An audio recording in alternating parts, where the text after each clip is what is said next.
Ах, Карлота Монтелли. Вы, наверное, слышали это имя, если вы достаточно долго были в Рагуне. Шепотом, как секрет в переулках или произносили с почтением в больших залах. Она не из тех людей, которых вы забудете, и если вы встретите ее хотя бы раз, вы поймете, почему. Позвольте мне рассказать вам историю. Нет, гобелен, пронизанный дождливыми ночами, резкими решениями и элегантностью, которая принадлежит только ей. Это была одна из тех ночей, когда дождь не прекращался, барабаня по окнам и затапливая улицы. Такая погода заставляла большинство людей сидеть дома, но не Карлота. Она расцветает в такие ночи, когда только действительно отчаянные и изгнанные выходят наружу. А отчаявшиеся люди, они никогда не бывают скрытыми. Я помню, как однажды наблюдал за ней на аукционе. Конечно, это был не первый ее аукцион.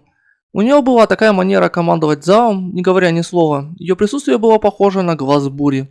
Она сидела там, уравновешенная, с тем видом уверенности, который мог заставить даже самого уверенного покупателя усомниться в себе. Ее стратегия. Дело было не в искусстве, по крайней мере, не совсем. Она делала ставки на эти нишевые произведения, которые никто больше не хотел, превращая скептицизм в интригу. К тому времени, как она закончила, она сформировала всю игру. Но в тот вечер все было по-другому. Она не просто делала ставки на искусство. У нее был план, как всегда. Был мальчик, бестактный, но полезный, и женщина, которая была ей должна. А еще был тот яркий мужчина, который думал, что знает все об искусстве, но не мог отличить Мане от Моне. Карлота играла ими всеми, как маэстро, дирижирующая оркестром, дергая за ниточки, о существовании которой никто даже не подозревал. И когда аукцион закончился, все ушли, думая, что выиграли. Все, кроме Карлоты. Она всегда знала, что лучше. Видите ли, для Карлоты каждый ход был рассчитан. Каждое взаимодействие, каждое слово, каждая улыбка – все это часть более масштабной картины. И все же, за всей этой точностью есть что-то грубое, что-то личное. Возьмите того старика, которого она выследила, того, кто обидел Монтелли 10 лет назад.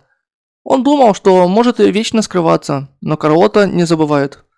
Но это было не о мести. Это было о долгах, уважении и кодексе, который связывает ее семью. Она столкнулась с ним глубокой ночью.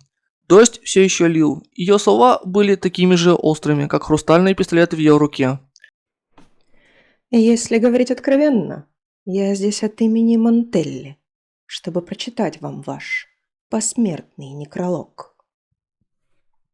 Сказала она ему. И она имела это в виду. Для Карлоты это было не просто сведения из счетов.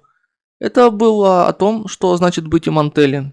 Верность, преданность, наследие, которое требует большего, чем может дать большинство. Но не думайте ни на секунду, что Карлота просто пешка в игре своей семьи. Нет, она гораздо больше. Даже ее дедушка видит это, хотя и с трудом мог выразить словами. «Настоящая Монтелли живет не только для семьи», сказал он ей однажды дождливой ночью. «Она должна чувствовать мир и устанавливать свои правила». Он видел в ней что-то блестящее, искру, которая выходит за рамки верности или долга. Он хотел, чтобы она сияла не как Монтелли, а как она сама. И, возможно, именно это отличает ее от других. Карлота не связана правилами, не так, как вы могли бы подумать. Конечно, она предана своей семье, но она также яростно независима. Каждый ее выбор, каждый ее шаг – это ее собственный. Она не боится крайностей или риска, но она знает, когда следует умерить свои инстинкты. Это тонкий баланс, который она освоила за годы хождения по тонкой грани между долгом и желанием. Даже ее танцы такие. Вы видели ее на танцполе? Она завораживает. Каждое ее движение – это смесь грации и точности. Но всегда есть что-то большее, как в тот вечер в мэрии, когда она танцевала с представителем Физалии.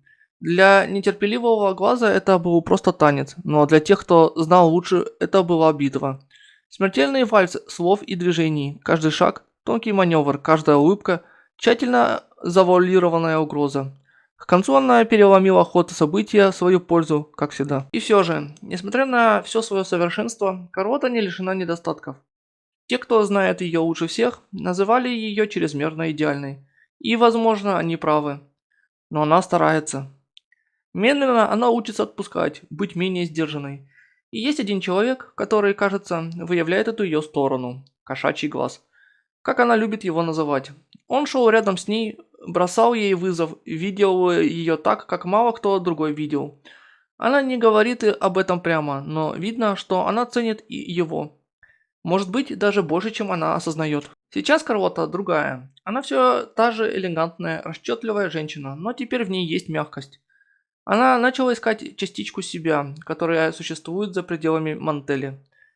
Мало-помалу она плетет гобелен, который полностью принадлежит ей. Теперь это не просто о семье, это о том, кто она, кем она хочет быть. Итак, история продолжается. Прольется дождь, поднимутся приливы, и Карлота продолжит двигаться вперед. Она не готова раскрыть все свои секреты. Пока нет. Но однажды, когда придет время, она покажет миру шедевр, который она создавала все это время. До тех пор она будет продолжать танцевать свой собственный танец, как умеет только Карлота Мантели.